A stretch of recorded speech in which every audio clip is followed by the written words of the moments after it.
میں بچوں سے کہتا ہوں وقت کو غنیمت جانو میرے عزیز بچوں، جو اللہ نے تمہیں ماں باپ کی دولت سے نوازا ہے یہ دوبارہ نہیں ملتے۔ ایک بار ان کا جنازہ نکل جاتا ہے تو دنیا میں اندھیرا چھا جاتا ہے، پھر دوبارہ باپ کی جیسی کوئی چھت بھی نہیں ملتی اور ماں کی جیسا کوئی سایہ بھی نہیں ملتا۔ یہ یاد رکھنا ہمیشہ۔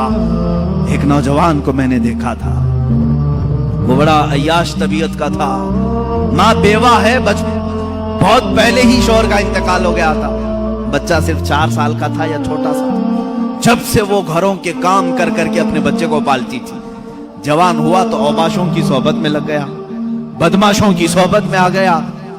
ماں کو اب اس سے بڑا دھچکا اور کیا لگے۔ ایک دن آئی تھی میرے پاس روتے ہوئے، کہا غضب ہو گیا، زندگی نے پہلے ہی میرے سے شوہر کی جدائی، اور میں نے ایسے ایام کاٹے کہ لوگوں کے جھوٹے برتن دھوئے اس امید پر کہ ایک بیٹا ہے جوانی میں، یہ جب پہنچے گا تو میرے بڑھاپے کا سہارا ہوگا۔ لیکن مفتی صاحب ایسا ہو گیا کہ میرا بیٹا بدماشوں کی صحبت میں چلا گیا، اب میرا وہ آخری سہارا بھی ختم ہے، میں کس کے پاس جاؤں؟ وہ غم کے مارے اتنا روئی تھی۔ میں جب بھی آج یاد کرتا ہوں اس خاتون کو تو مجھے تنہائی میں رونا آتا ہے۔ میں جتنی کوشش ہو سکی، میں کوئی بہت بڑا مؤثر آدمی نہیں ہوں، ایک چھوٹا طالب علم، سوچا کہ اس نوجوان بچے کو بلاؤں، اس کے ساتھ میں نے تھوڑا وقت گزارا، اسے سمجھایا تیری ماں کی قدر و قیمت کیا ہے، وہ ایک بیوہ ہے، ایک بیوہ ہے، وہ 4 عورتوں کے ساتھ بیٹھنے میں شرم کرتی ہے، کیا تو اپنی ماں کے ساتھ وقت نہیں بتاتا؟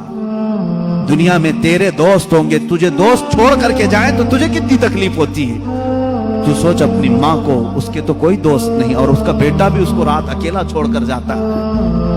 وہ رویا میرے پاس، کہا کہ حضرت میں وعدہ کرتا ہوں اپنی ماں کے لیے میں کام کروں گا۔ میں نے سمجھایا، دوسرے دن کہا میں نوکری کے لیے تلاش میں چلتا ہوں۔ مجھے وہ بات آج بھی یاد ہے، تقریباً 6-7 سال ہو گئے۔ وہ نوجوان ہے ابھی بھی، وہ سنتا بھی ہوگا۔ اس نے کہا اماں سے میں کہتا ہوں میں نوکری کرتا ہوں۔ ماں اس دن بڑی خوش ہوئی، کہا حضرت آپ نے میرے بچے کو سیدھے راستے پر لانے میں بڑی میری مدد کی ہے، بس زندگی کی ایک ہی خواہش رہ گئی ہے کہ میں اپنے بیٹے کی کمائی کھا لوں، میرا بیٹا کما کر کے لایا ہو میں وہ کھا لوں۔ زندگی پر لوگوں کے جھوٹے برتن دھو دھو کر کے بچے کو پالا ہے، ایک بار میرا بیٹا کھلائے مجھے۔ وہ اس آس میں رہی، وہ بنگلور یا کہیں کسی علاقے میں نوکری پر گیا، مہینہ گزرا تھا، تنخواہ آئی اس کی، اس نے کہا تنخواہ سنبھال کر، پہلی تنخواہ میں اپنی ماں کو لے کے جاتا ہوں۔ وہ پورا اپنی تنخواہ، اپنی سیلری لے کر کے گاؤں پہنچا تھا، اسے پتا ہی نہیں تھا، اس کے گھر کے پاس بھیڑ جمع ہوئی تھی۔ جب اس نے دیکھا تو لوگوں نے کہا کہ تیری ماں کا رات میں انتقال ہو چکا۔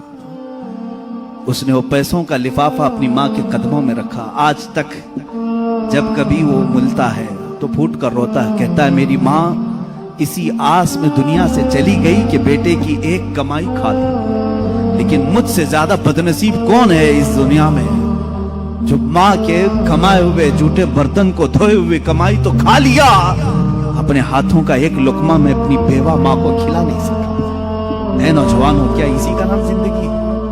کیا اسی کا نام ایمان ہے؟ تمہارے اخلاق تو وہ ہونے چاہیے کہ تم باہر جاؤ تو تمہارے ماں باپ تمہارے اخلاق پر فخر کریں، تمہاری ایک ایک کمائی کے لیے وہ آج بھی انتظار میں۔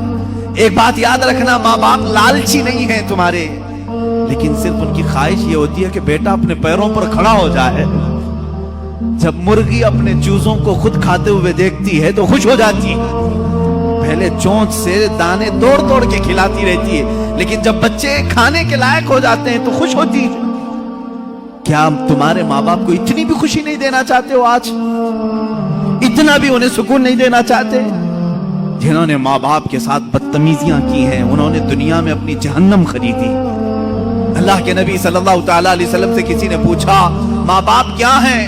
حضور نے فرمایا وہ تیری جنت بھی ہے تیری دوزخ بھی ہے، وہ تیری جنت بھی ہے تیری دوزخ بھی ہے۔ جس نے ماں باپ کے ساتھ برا سلوک کیا اس نے دنیا میں دوزخ خرید لی ہے۔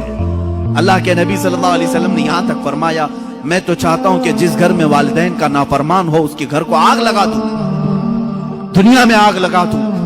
یہ بات یہاں سے نکلی تھی کہ تم امت مصطفیٰ ہو، میرے اخلاق، میرے آقا کے اخلاق تو یہ تھے، عام خاتون جو دنیا کی ہے، مدینے کی گلیوں میں بوڑھی عورت ہے، پھٹے کپڑے ہیں، الجھے بال ہیں، اس کی بات سننے کے لیے پورے کائنات کا آقا کھڑا ہو سکتا ہے، تو ہے میرے عزیز تم اپنی ماں کے لیے تھوڑا سا وقت نہیں نکال سکتے؟ اپنی ماؤں کے پاس وقت گزارو۔ میں سمجھتا ہوں دنیا کا عظیم وقت ہے، دنیا کا عظیم وقت ہے۔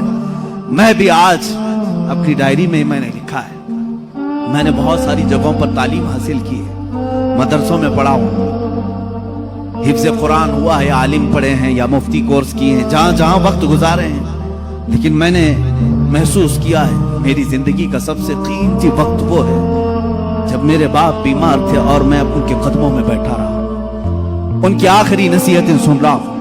اس سے بہتر وقت ہماری زندگی میں نہیں آیا۔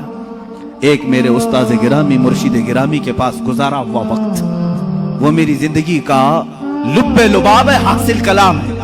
میں سمجھتا ہوں میری نجات کا کوئی ذریعہ ہے تو یہی تو وقت ہے، باقی تو میں نے بھی دنیا میں کوئی اچھا کام نہیں کیا۔ لیکن میرے عزیزو یاد رکھو، تمہارے پاس، تمہارے والدین کے پاس گزارا ہوا تھوڑا وقت تو ہونی چاہیے۔ خوش کرو ان اولاد، ان والدین کو، اور یہ بھی یاد رکھنا آج وہ تمہارے والدین ہیں، کل تم کسی اور کے والدین بننے والے ہو، کل تم بھی باپ بنو گے، تمہارے سامنے بھی تمہارے بچے آئیں گے اور تم اس وقت درد کی سسکیاں لیتے رہو گے۔